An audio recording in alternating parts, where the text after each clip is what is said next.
Donc, messieurs, on peut passer à l'équilibre en battant notre paillasson préféré des New York Giants.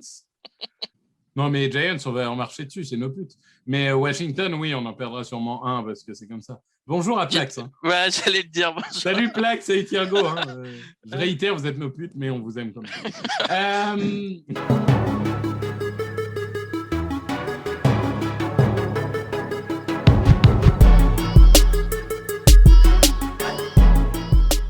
Bonjour à tous, bienvenue sur Only a Giant podcast numéro 44, victoire 13-7. Les paillassons, les putes l'ont emporté sur les Eagles et ça fait bien plaisir.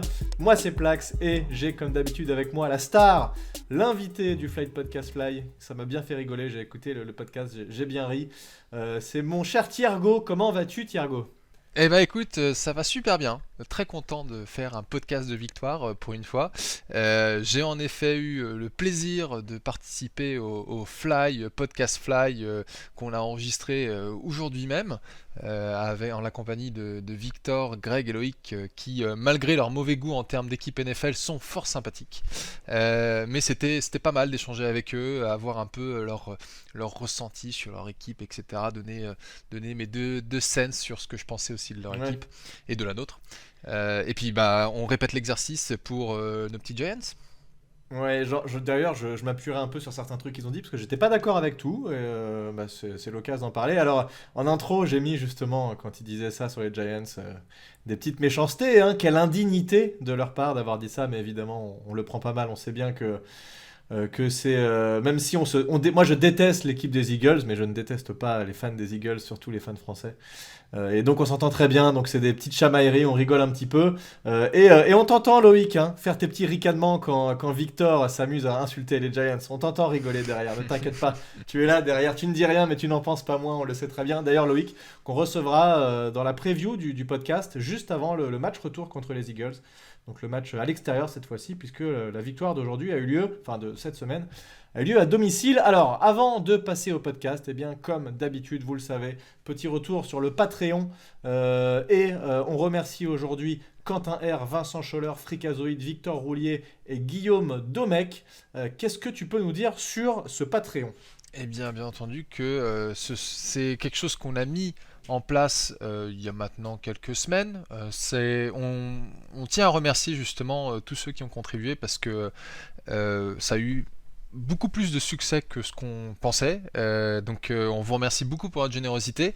Encore une fois, je répète, Patreon vous permet de faire des abonnements mensuels, mais ne permet pas de faire une contribution ponctuelle. Néanmoins, vous pouvez toujours vous abonner juste pour un mois et puis après vous désabonner quand vous avez été prélevé. On touchera quand même l'argent et vous ne serez pas prélevé plusieurs fois. Et sachez qu'il y a différents niveaux. Donc il y a le premier niveau qui est le niveau Evan Engram à 3€, où là votre nom est cité dans le podcast. Sterling Shepard à 10€, vous avez un sticker Giants en plus. Il y a le niveau Plaxico Burress à 30€, où là c'est sticker et sous-vert. Et puis si vous vous sentez très très généreux, il y a le niveau Eli Manning à 100€, où là c'est sticker, sous-vert, vous êtes naturellement cité dans le podcast et surtout vous avez le droit à un t-shirt du podcast qui n'existe pas encore et qu'il faudra faire. Mais les sous-bacs non plus n'existent pas encore et je suis tellement une buse en Photoshop que je mets 8 plombes à m'y mettre et je galère. Et j'avais sorti une première version d'ailleurs que je t'avais envoyée, mais ça va finir par sortir, ne vous inquiétez pas. En tout cas, je vais commencer à faire les premiers envois des stickers et le sous-bac arrivera incessamment sous peu. Mais le t-shirt... moi, je pense qu'on s'en fera un au moins pour nous déjà pour tester, voir ce que ça donne. Je sais pas ce que t'en penses. On pourrait se faire un petit kiff. Ça pourrait être marrant. Voilà. Bon, écoute, on va passer au podcast et je te propose avant qu'on dissèque un peu ce qu'a fait notre équipe, ce qu'a fait l'attaque, ce qu'a fait la défense, que tu nous parles globalement de la physionomie du match qui a commencé avec des 3 and out de part et d'autre. Ouais, c'est vrai que là, on a eu 2 3 and out, d'abord des Giants, puis des Eagles, et tu dis bon, ça va bien commencer. Ouais. On ouvre le score avec un field goal de Graham Gano de 35 yards. Après, on a eu une interception de Darnay Holmes sur un Jalen Hurts qui n'était pas sous pression, qui a décidé d'envoyer une balle au milieu du terrain. On n'a pas compris, mais très belle lecture du jeu de Darnay Holmes. Là, ça a été échange de punts sur quand même pas mal de drives, un turnover on downs des Eagles, et puis on a eu enfin au cours du troisième quart-temps. Donc il faut savoir en fait qu'on a terminé la mi-temps à 3-0. Hein, donc Avec une interception juste avant la mi-temps, alors qu'ils oui, sont sur nos 1 yard, on finit quand même par... Là, en fait, je me suis dit à ce moment-là, fait chier, ils sont sur nos 1 yard, il reste 10 secondes à jouer, ils vont marquer, ça va faire 7-3 et on va courir au score. Mais non, on intercepte avec une magnifique passe de Jalen Hurts dans les bras de T. Crowder. De T. Crowder, comme disait Victor, c'était un cadeau de Jalen Hurts dans les bras de T. Crowder. Donc on a terminé en effet la mi-temps à 3-0. À la deuxième mi-temps, on a après un petit drive quand même assez court, hein, puisqu'on commençait sur nos 40 yards.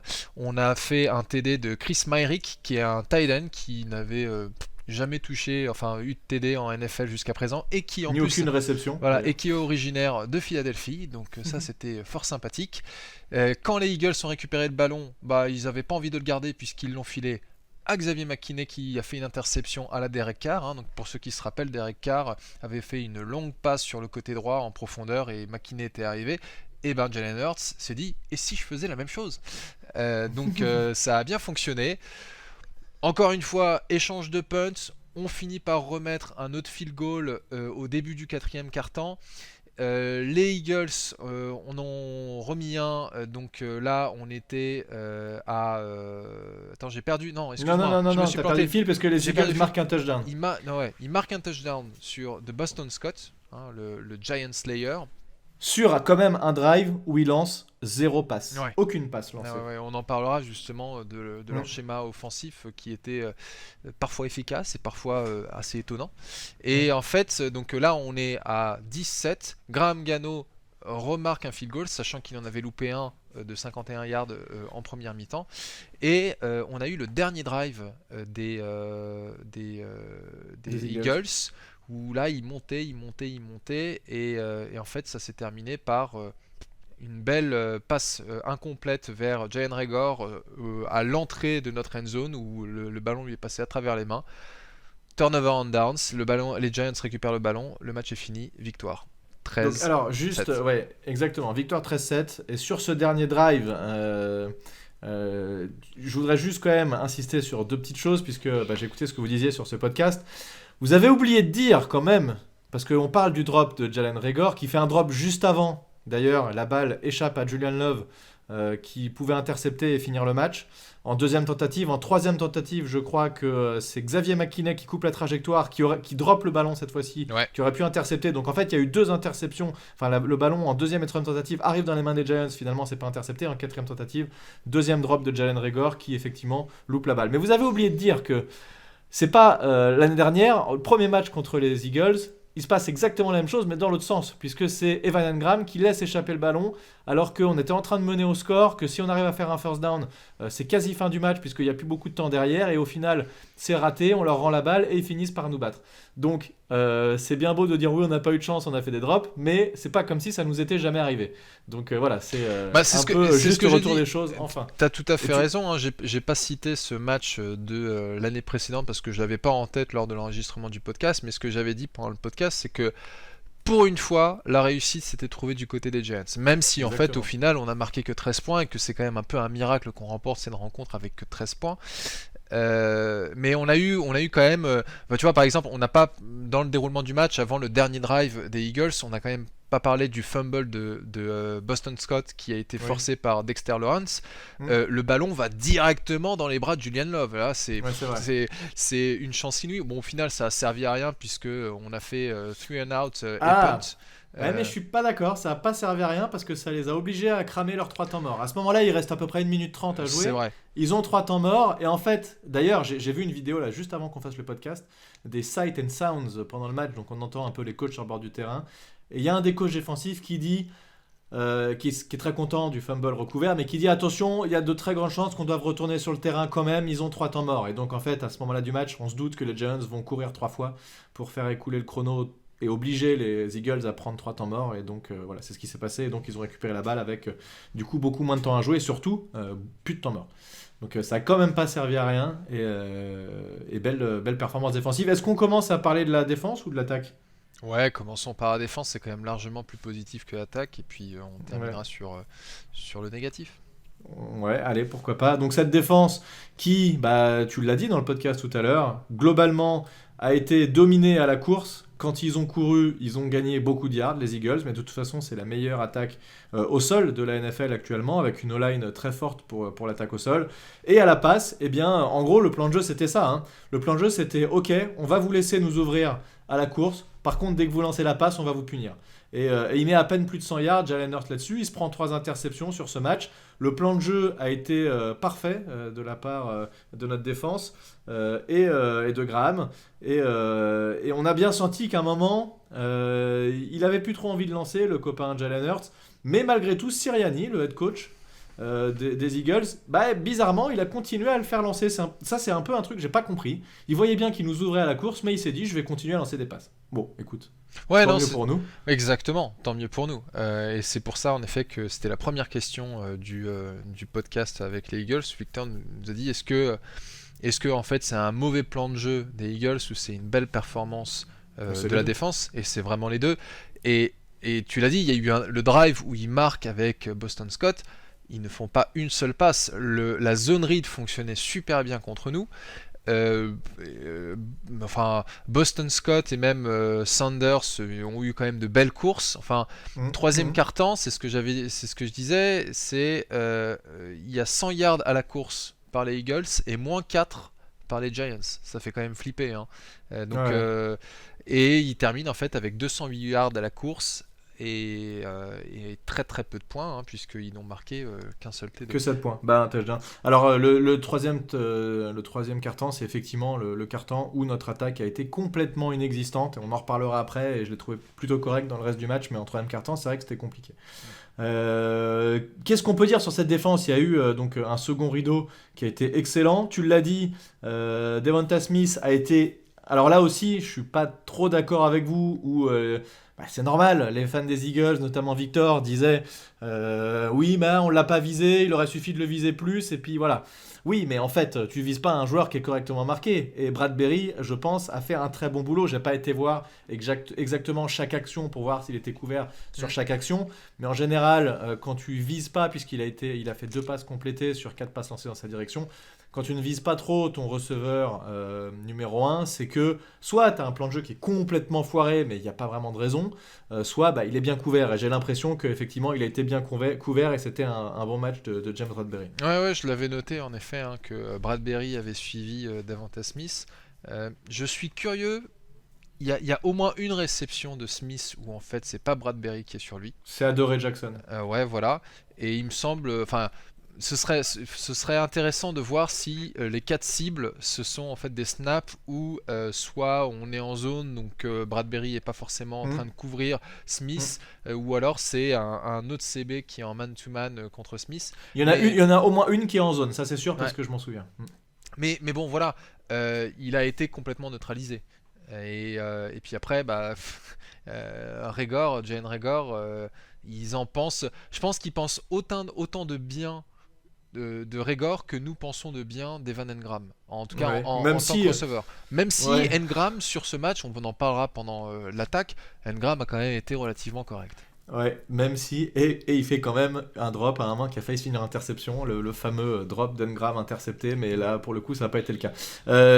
Aussi, on peut remarquer sur cette défense, puisque le second rideau qui fait un très bon taf, a encore plus de mérite, puisque Adoree Jackson se blesse pendant le match Mm. sur une action où il fait une quasi-interception, où là, tu as Jalen Hurts qui force encore une passe longue, alors qu'il y a un safety et il y a Adoree Jackson qui sont au même endroit, et du coup, c'est quasi-interception.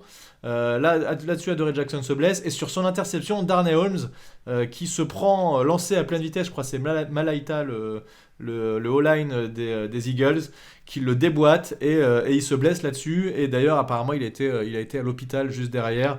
Il est ressorti le lendemain, il avait encore d'autres examens à faire, Il était mais pas du coup, frais. il était pas frais et il a essayé de rejouer, mais il a pas réussi à rejouer. Et du coup, il a été remplacé tout le match par comment ça s'appelle. Attends, j'oublie à chaque fois. C'était pas Reed. Non, mais il y a eu notre corner qu'on a chopé au Parker troisième tour. aussi. Ah non, Aaron Robinson. Voilà. Aaron Robinson, Qu'on- voilà, qui a qu'on fait un l'avait match correct, Pas vu, même quoi. si Ouais. on l'avait pas vu encore jusque-là parce qu'il était blessé pendant tout le début de saison, qui a dû remplacer du coup quasiment en CB2 en fait Adoree Jackson et Darnay Holmes, qui a été plutôt bon, mais qui a été un peu dominé en toute fin de match, justement, sur les passes sur Reagor. Heureusement qu'elles sont droppées. Mais tu parles aussi de deux joueurs dont je n'avais jamais entendu parler, qui sont ces Reed et Parker et ces mecs-là sortis de nulle part, qui finalement font un match correct et font en sorte que les Eagles, qui jusque-là marquaient 40 points par match, nous en ont mis que 7. Je sais pas d'où ils viennent, ces mecs-là. Ouais, enfin, tu vois, j'ai plus vraiment, en fait, je suis plus vraiment les transactions de fonds de roster. Donc Steven Parker et l'autre, je sais que c'est Reed, mais je me rappelle plus de son nom, sont les backups des backups, hein, quelque part. Enfin, C'est ça. sont plus des special teamers qu'autre chose. Mais déjà, on n'avait pas Logan Ryan sur ce match parce qu'il Ouais. est sur la Covid list. On perd Adoree Jackson et Darnay Holmes en plein match. Donc, au bout d'un moment, tu te retrouves avec pas grand monde. Julian Love s'était mis justement en safety. Et Aaron Robinson était en CB2. Bon, au final, je pense aussi que Jalen Hurts c'est pas forcément un très grand passeur, hein. Donc quand tu vois les interceptions qu'il fait, je disais à la limite il y a peut-être que celle de McKinney où on pourrait se dire il tente parce qu'il pense qu'il va battre McKinney, mais il a manifestement pas vu la game tape des Raiders. Ouais, et d'ailleurs, la passe, hein, juste pour ça, est sous-dosée, hein. Clairement, il la lance pas assez longue. Ouais. Alors, ça veut pas dire que si elle est bien dosée, il se fait pas intercepter non plus, mais là, Non. clairement, McKinney, il a largement le temps Ouais. d'arriver sur le ballon. Mais voilà, en tout cas sa première interception, et je crois aussi que la deuxième, il a zéro pression, il a tout le temps du monde de chercher encore un peu de monde ou quoi, ou en fait utiliser ses jambes, quoique les Giants étaient bien en train de le contenir dans la poche. Mais ouais, donc on n'avait pas un Tom Brady face à nous. Enfin, Tom Brady Non, n'a pas ça, couru, c'est sûr. mais on n'avait pas quelqu'un qui était capable de disséquer un secondary et de trouver l'espace qu'il fallait pour mettre le ballon. Non, il a été à chier, hein, je crois qu'on peut le dire. Jalen Hurts fait un match à chier. Non, mais c'est vrai. Et de toute façon, les Eagles sont tout à fait d'accord pour le dire. Il fait un match tout pourri. Il se fait intercepter 3 fois. Il aurait pu se faire intercepter au moins 5 ou 6 fois, vu les ballons qu'on a droppés. C'est clair. Voilà, donc là, il nous fait des cadeaux. Malgré tout, le match est serré. Alors, je l'ai dit, hein, sur Twitter et on a fait la remarque plusieurs fois, mais de l'autre côté, quand on regarde le match des Browns contre les autres oiseaux, là, les Baltimore Ravens, Lamar Jackson se fait intercepter 4 fois, dont 3 fois en quasi une minute à la fin de la première mi-temps, et il l'emporte quand même. Donc voilà, c'est pas une assurance d'emporter le match parce qu'on fait des interceptions, mais là c'est sûr qu'en tout cas ça nous a clairement bien aidé qu'il lance ces balles-là. Alors c'était marrant parce que j'écoutais un podcast américain, Talking Giants, et le mec racontait que dans les tribunes, lui il est supporter Giants et il disait vas-y lance des passes à Jalen Hurts, et le supporter Eagles disait non lance pas, cours. Donc vraiment ils ont aucune confiance en leur QB sauf quand il court, et c'est vrai que dès qu'il s'est mis à courir il nous a fait du mal, que ce soit sur des improvisations, soit sur des zones read qui étaient prévues, mais d'ailleurs le drive où ils marquent, où ils font que des courses, il y a un moment, c'est censé être un jeu de passe, mais il finit par courir. Donc il lance finalement 0 passe, mais il y avait quand même un jeu de passe dans le tas. Donc voilà, donc cette secondary, tu l'as dit, qui a été de haut niveau, et tu as parlé un peu des safety. Excellent match de Xavier McKinney, encore une fois, qui en safety profond fait un boulot incroyable. Et vraiment, il a montré que c'est vraiment un safety de très très haute volée. Il est vraiment revenu à un niveau maximal après sa blessure de l'an dernier, et après n'avoir pas trop joué l'an dernier et avoir été un peu moyen en début de saison. Là vraiment il est vraiment à un niveau incroyable. Et Julian Love, que j'aime vraiment beaucoup, qui vient de Notre-Dame, qui avait été pas trop utilisé mais qu'on est obligé d'utiliser, et qui finalement je trouve très solide, et il est capable de remplacer sur tous les postes. Et on en avait parlé au dernier podcast, on avait dit c'est le genre de mec qu'on aime bien parce qu'il dit rien, il parle pas, mais par contre il est là et ça fait plaisir. Ouais, c'est beaucoup de love pour Julian Love, manifestement. Du love pour Julian. Ouais. Du love pour Julian. Mais ouais, McKinney, c'était, on savait déjà on avait déjà eu un bon aperçu de ce qu'il était capable de faire. Apparemment, il est à 5 interceptions cette saison. Exact. Je ne sais pas, non, ce n'est pas le leader, puisque le leader c'est Trevon Diggs avec 8. Mais bon, il est troisième ex aequo avec d'autres DB. Mais en tout cas, c'est super, hein, de se dire qu'on a au moins quelques pics qui sont bons et qui peuvent produire sur le terrain. C'est clair, et puis il est bon pour couvrir la passe, mais il est aussi bon au plaquage, parce qu'à un moment, sur une screen pass, il arrive lancer pleine vitesse, et c'est pas la première fois qu'il le fait, ça. Il arrive lancer pleine vitesse, il lit exactement qui va recevoir le ballon, et le fait qu'il lise bien aussi que ça va être une screen, ça lui permet d'arriver vraiment très vite sur le joueur qui n'a pas le temps de décoller, pas le temps de profiter de ses blocs, et il est déjà plaqué par McKinnon, donc ça aussi, c'est du boulot qui fait plaisir. Donc cette défense qui est très bien coachée. Alors côté négatif, on a quand même cette D-line qui a plus de mal, qui contre la course c'est vraiment compliqué, et on ressent l'absence de Blake Martinez, hein, vraiment dans ces cas-là, où l'an dernier on était quand même beaucoup plus solide, même si Tay Crowder fait un boulot très correct, hein, C'est pas mais Blake Martinez. c'est pas Blake Martinez, ouais. Non, ça c'est clair. Ouais, je sais pas vraiment ce qui ne colle pas parce que sur le papier on a quand même des joueurs qui sont bons, hein. Dexter Lawrence, Leonard Williams. Ojulari, je t'avoue que j'ai pas vraiment d'avis sur sa capacité à défendre la course, mais en tout cas au niveau de la D-line, on a au moins 2 sur 3 qui sont bons. Après, c'est probablement au niveau des linebackers que ça pêche un peu. Et d'ailleurs, je l'avais noté, hein, pendant le podcast avec les Eagles, j'ai été surpris de voir à quel point leur tight end était sous-utilisé, voire pratiquement C'est pas. vrai. Dallas Goedert est pour moi un excellent tight end, probablement l'un des meilleurs de la ligue cette saison. Enfin, il s'est pas révélé que cette saison, ça fait un moment qu'il est chez les Eagles et qu'il est productif. Mm. Et ils ne l'ont absolument pas exploité dans le milieu du terrain au-dessus de nos linebackers, De linebacker, ouais. pourtant sont très vulnérables à ce genre de passe. Ouais, bah écoute, tant mieux. Et voilà, donc cette D-line qui devra effectivement hausser un tout petit peu le niveau malgré tout, hein, quand même. Ils ont réussi 2-3 fois à mettre la pression sur le QB, mais c'est vrai que un QB qui sait courir, t'es obligé de respecter, tu peux pas juste foncer tête baissée en fait, t'es obligé de, comme tu disais, de un peu refermer la boîte sur lui, et faut défendre de manière intelligente. C'est toujours plus compliqué, voilà. Donc après, c'est aussi le plan de jeu, je pense qu'on avait décidé de verrouiller la passe et de les obliger à courir, et les seules fois où ils ont lancé, le but c'était de les punir.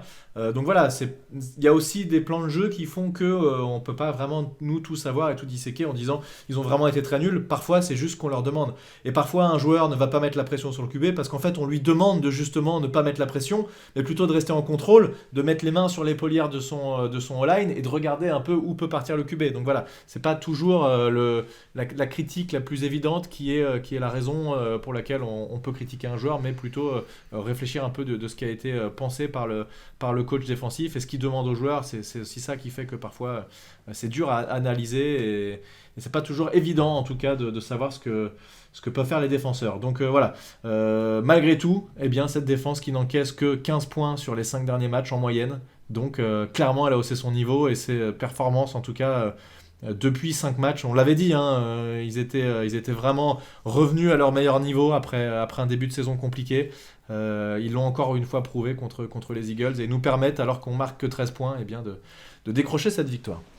Est-ce que tu as autre chose à dire sur cette défense, ou est-ce qu'on passe à l'attaque ? Non, sur la défense, c'est bon. Je pense qu'on peut s'intéresser à cette attaque, à cette nouvelle attaque menée par Freddy Kitchens. Qu'est-ce que tu peux nous dire du coup sur cette attaque ? Qu'est-ce que tu en as retenu de ce match-là ? Écoute, c'est difficile. Enfin, déçu. Je pense que globalement, je dirais que je suis déçu parce que je m'attendais pas forcément à ce qu'on mette 40 points aux Eagles, mais je m'attendais pas non plus à 13. Alors, c'est ce que j'expliquais pendant le podcast des Eagles, il y a peut-être des raisons qui expliquent ça. On a un changement de coordinateur qui a lieu le mardi alors que les Giants ont joué le lundi soir. En plus, c'était une semaine de Thanksgiving, donc je pense que les joueurs vont quand même à l'entraînement, mais ils vont aussi passer un moment avec leur famille. Donc je ne sais pas dans quelle mesure ça a un peu gêné la transition de Jason Garrett à Freddy Kitchens.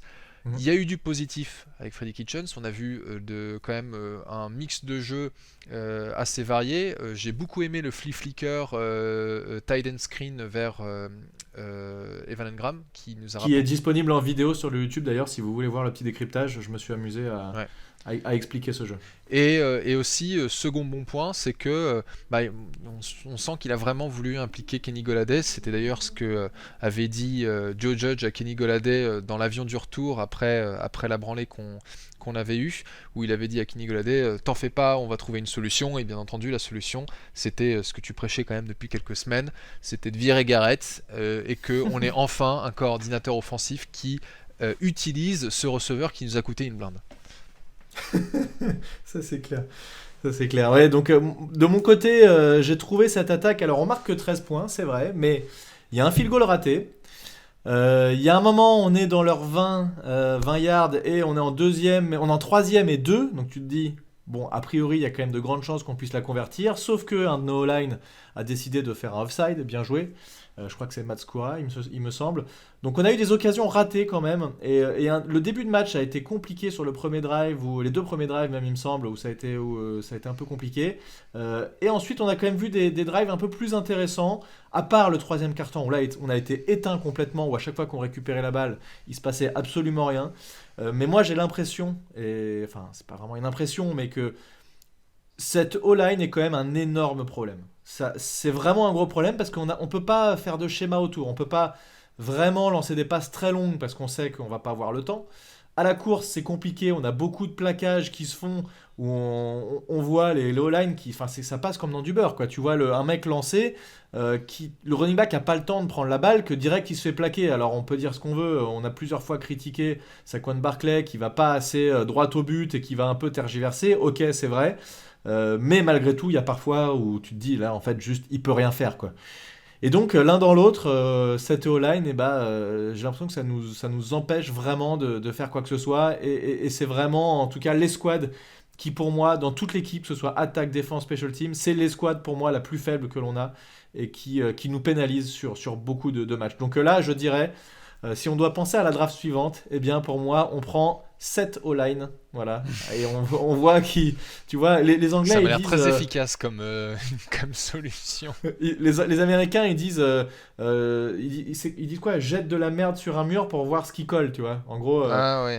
voilà, tu vois, je sais pas si c'est suffisamment figuré, Ouais, je crois que c'est ouais. ça, c'est comme ça qu'on peut traduire. Donc en gros, on maximise nos chances pour, voilà, donc on verra, parce que de toute façon, on l'a entendu, et c'est ce qui est annoncé depuis longtemps. Dave Gettleman ne devrait pas être notre GM la saison prochaine. Donc clairement, chantier numéro 1. On revient à ce qui était annoncé il y a 4 ans où d'abord Gettleman avait dit il faut d'abord fixer la O-line. Bah là, c'est rebelote, quoi. Alors d'ailleurs, petite parenthèse sur notre ami Dave Gettleman. J'ai lu des rumeurs qui disaient que les Giants en fait allaient lui dire bon bah t'es gentil, tu prends ta retraite, c'est comme ça on n'a pas à te virer. Et voilà, Ah, les malins. bah, un peu à la Tom Coughlin, où on l'a forcé à prendre sa retraite, enfin non pas à prendre sa retraite, à démissionner plutôt que Ouais. qu'il se fasse virer. Oui. Ah, oui. Sauf que là, pour Gettleman, oui, il est temps que Papy parte. Et que apparemment son remplaçant ne serait pas forcément quelqu'un d'extérieur, mais qu'il pensait à Kevin Abram, qui est assistant GM et directeur de ce qu'ils appellent player personnel. C'est lui qui va en gros négocier les contrats des joueurs qui sont choisis par le GM. Donc voilà, à voir si ça se confirme, mais on aura l'occasion d'en reparler en fin de saison. Ouais, bah écoute, je sais Mais pas. c'est J'ai sûr vu que beaucoup de mecs qui étaient. l'O-line, c'est l'un des gros chantiers et comme tu dis, on s'améliorera pas offensivement tant qu'on n'aura pas réglé ce problème. Ah, mais pour moi, là, tu mets une O-line qui, au lieu d'être 32e de la ligue, est 15e. Ça change toute la physionomie de notre attaque, c'est évident. Il Ouais, n'y a aucun doute là-dessus. T'as même pas besoin d'être. Je demande pas à avoir la O-line numéro 1 comme non, non, les non. Cowboys ont pu l'avoir depuis longtemps. Mais on a suffisamment de playmakers. Et Daniel Jones, j'ai l'impression quand même qu'il montre des belles choses. Regarde, sur ce match, il fait 19 sur 30, un touchdown, 202 yards. C'est pas faramineux, mais ça va. Derrière cette O-line qui ne le rassure pas, il est quand même plutôt confiant. Il n'est pas en panique absolue comme pouvait l'être Eli Manning à l'époque. Et il perd beaucoup moins de ballons qu'avant. Donc voilà, si en plus tu nous rajoutes les 2-3 playmakers qui pour le moment sont blessés, et ça fait beaucoup depuis le début de saison qui sont blessés quand même, Bah oui, oui. Nick il y a Gates, largement de Shane quoi faire. Lemieux, et puis Will Hernandez qui déçoit et déçoit encore. Non, mais là je parlais surtout des playmakers, des receveurs Ah qui non, étaient bah beaucoup oui, bien sûr. blessés et qui permettaient pas de donner suffisamment d'armes à Daniel Jones. Non, mais ce que je veux dire, c'est qu'en Euh, fait, sur le papier, pendant l'intersaison, quand on disait qu'on avait une O-line qui pouvait être correcte, ouais, je pense que même avec un Ned Solder à droite, si on avait Nick Gates et Shane Lemieux, on s'en tirerait peut-être déjà un peu mieux. ouais. Mais sauf que Alors ça prend l'eau à l'intérieur et sur le. En fait, il y a vraiment que Andrew Thomas qui fait du bon job, hein. ouais, c'est vrai. Et à la limite, en centre, j'ai l'impression que Billy Price, ça va à peu près, ça tient à peu près. Mais les deux gardes, c'est cata. À droite, c'est cata. Donc je comprends toujours pas d'ailleurs pourquoi on met pas Matt Peart. De toute façon, pour moi il est pas moins bon. C'est pas possible d'être moins bon que ce que j'ai vu avec le right tackle. Donc bon, écoute, je ne sais pas. En tout cas, clairement c'est le gros chantier. Et pour moi, avec on a deux tours deux pics en premier tour de draft. Il faut au moins qu'il y en ait un qui soit sur un O-line. Il y a pas trop de doute là-dessus. Tu prends le meilleur O-line dispo et puis. C'est un peu un no-brainer, j'ai envie de dire, pour le coup. Et je voulais ajouter un dernier mot sur cette attaque. Ah oui, sur le schéma offensif. Donc tu l'as dit, il y a eu ce flip-flicker, etc. Mais globalement, j'avais l'impression quand même que les tracés... T'es toujours là ? Oui, je suis toujours là. Ah pardon, je t'entendais plus. J'avais l'impression que les tracés étaient quand même plus longs. Et ça, c'est ce que... Je sais pas si c'est avec toi que j'en parlais. Mais globalement, en fait, ce qui manquait, et rappelle-toi, on rouspétait tout le temps parce qu'on disait... Super, on rouspétait. On rouspétait. Je pense que je n'ai pas entendu ça depuis 1994. Mais attends, c'est qui a dit en avant Guingamp juste avant qu'on lance le podcast? Oui, bah, je trouve que ça fait moins vieux qu'on rouspétait. Enfin bon, bref, je t'en prie. Alors dites-nous dans les commentaires qu'est-ce qui est plus vieux entre en avant Guingamp et rouspétait. Bon, alors on était ronchon. Attends, j'essaie de trouver des expressions encore pires. Bon, on n'était pas content. Je sais pas comment dire ça sur les schémas de jeu, les tracés de course, enfin de passe plutôt, et les tracés des receveurs. Où on avait 5 mecs qui faisaient des stops à 5 yards, quoi. Où c'était trop pourri et tout le monde se retrouvait. On avait grave le seum. On était blasés. Et du coup, c'est en fait ce qui faisait que toute la défense se retrouvait au même endroit parce que tous nos receveurs étaient au même endroit. Ouais. Et donc là, on a eu des choses qui étaient quand même beaucoup plus travaillées avec des receveurs qui faisaient des courses plus longues pour éventuellement lancer sur... Alors ça, je l'ai revu en regardant une deuxième fois le match. Où on avait des tracés longs et un joueur qui vient faire un tracé court qui croise derrière les linebackers. Et ça a été du first down automatique. J'adore, moi, ce genre de jeu. Tu fais courir tout le monde au fond, tu mets un mec qui traverse le terrain et qui prend de vitesse son défenseur direct, et c'est du first down automatique. Et les équipes nous le font tout le temps, nous on le faisait jamais, et là on l'a vu et ça marchait. Donc voilà, c'est des choses quand même qui font plaisir. Et même si on n'a pas marqué de points, en tout cas, ou pas assez, j'ai vu des choses encourageantes de cette attaque et je pense qu'il y a moyen de faire des choses sur le reste de la saison. Ouais, bah, j'espère qu'en fait, avec une semaine complète, que Freddy Kitchens aura l'occasion de fignoler son game plan. Enfin, non pas, il n'est pas en train de tout changer, mais en tout cas, il est en train d'utiliser des plays que Jason Garrett ne voulait pas utiliser. Ou de faire des combinaisons différentes. Exactement. Mais enfin voilà, il aura plus de temps, en tout cas, pour se préparer au prochain match. Et d'ailleurs, je pense que, sauf si tu veux dire autre chose sur l'attaque, ça nous permet de faire une belle transition vers le prochain match. Eh ben non, je ne veux rien dire de plus. Prochain match contre les Miami Dolphins qui... ont eu un calendrier, je me suis amusé à regarder un peu ce qu'ils avaient fait comme victoire, comme défaite. Ils sont à 5 victoires, 7 défaites. Ils ont commencé la saison avec une victoire. Ils ont enchaîné par 7 défaites. Donc ils étaient à 1-7 les mecs. Et maintenant ils sont à 5-7. Ils ont fait 4 victoires d'affilée. Donc là clairement ils ont haussé leur niveau. Ils ont humilié les Panthers au dernier match. Cam Newton, qui on en parlait juste avant tous les deux, qui fait 5 sur 21 à la passe. Il a même pas 25% de passes complétées. C'est du jamais vu, enfin je sais pas, c'est des statistiques qui... D'habitude quand t'es à 40-50%, tu te dis ton QB il a pas été terrible, là il a 25%, qui fait 92 yards, 2 interceptions, il a été remplacé par PJ Walker qui fait 5 sur 10 à la passe. Donc j'ai l'impression que leur défense là quand même, elle a vraiment haussé de niveau, les Dolphins. Et leur attaque, alors moi je suis vraiment pas un fan de Tua Tagovailoa, que j'aime pas trop. Pour le coup je me suis amusé à regarder ce qu'il a fait comme stat, et ben il fait 27 passes complétées sur 31 au dernier match. Et là aussi, ils ont découpé les Panthers. Bon, alors, les Panthers, on sait qu'ils sont pas au top cette année. Et effectivement, tu disais, à part les Ravens, sur les victoires qu'ils ont enchaînées, quand même, les Dolphins, c'est pas des énormes équipes qu'ils ont battues. Et même les Ravens, on voit qu'ils ont quand même un peu du mal dernièrement. Donc bon, voilà. C'est pas comme s'ils étaient allés battre les Buccaneers, les Chiefs et les Packers, quoi. Ouais. Alors je me suis un peu planté pendant le podcast des Eagles parce que j'avais la mauvaise fiche sous les yeux. J'ai dit que c'était la pire défense de la ligue, mais en fait j'étais sur la page des New York Jets dont on venait de parler. Donc oui, rien à voir parce que les Eagles sont quand même 19e en points encaissés. Les Dolphins, tu veux dire? Les Dolphins, pardon. Ouais, tu vois, j'arrête pas de m'en mêler. Tu restes bloqué sur les Eagles. Mais ouais, c'est un peu une obsession chez moi. Mais en tout cas, les Dolphins, ouais, ils ont pas une top défense, mais ils ont une bonne défense, quoi. Ils ont une défense qui est correcte. Leur attaque se classe beaucoup moins bien. Alors est-ce que justement les dernières performances des Dolphins sont dus au faible niveau de certains de leurs... C'est sûr, hein, c'est facile de marquer des points contre les New York Jets et les Carolina Panthers. Nous, on a éclaté les Panthers aussi. Enfin, on a éclaté, tout est relatif. Mais... Hashtag, on va les éclater.